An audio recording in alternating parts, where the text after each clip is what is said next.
హైదరాబాద్ లో కిడ్నాప్ అయిన బాలుడు క్షేమంగా ఉన్నాడు. బాపట్లలో రైల్వే పోలీసులకు బాలుడు కనిపించాడు. దీనిపై మరిన్ని వివరాలు మా ప్రతినిధి రాధాకృష్ణ అడుగుదాం. రాధాకృష్ణ, బాలుడు ఎక్కడికి దొరికాడు? దీనికి సంబంధించి పూర్తి ఇన్ఫర్మేషన్ ఏంటి?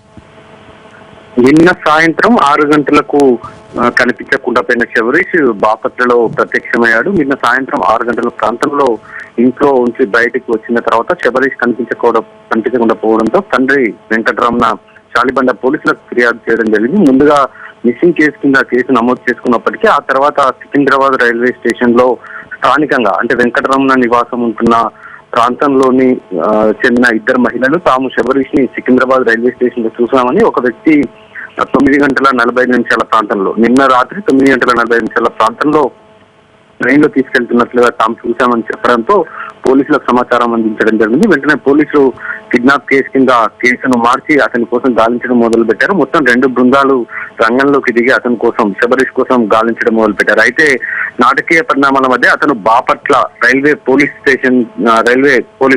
పోలీసుల వద్దకు వచ్చి తనను కిడ్నాప్ చేశారంటూ కూడా చెప్పడం జరిగింది.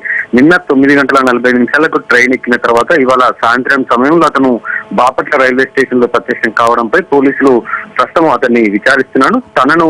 తనకు మత్తు మంది ఇచ్చారు, ఆ తర్వాత తాను స్పృహ కోల్పోయాను, తర్వాత స్పృహ వచ్చేసరికి రైల్లో ఉన్నాను, అది గమనించి తాను బాపట్లలో రైల్వే స్టేషన్ వద్ద ట్రైన్ దూకానని చెప్పడం జరిగింది. బాపట్ల రైల్వే పోలీసులకు తనను కిడ్నాప్ చేశారని కూడా అతను సమాచారం అందించడం జరిగింది. ప్రస్తుతం చాలిబండ పోలీసులు బాపట్ల రైల్వే పోలీసులతో మాట్లాడుతున్నారు. అలాగే శబరీష్ సంబంధించిన క్షేమ సమాచారాన్ని కూడా అతని తండ్రి వెంకటరమణతో పాటు అతని ఫ్యామిలీ మెంబర్స్ కూడా ఇవ్వడం జరిగింది. ఒక రైట్ రాధా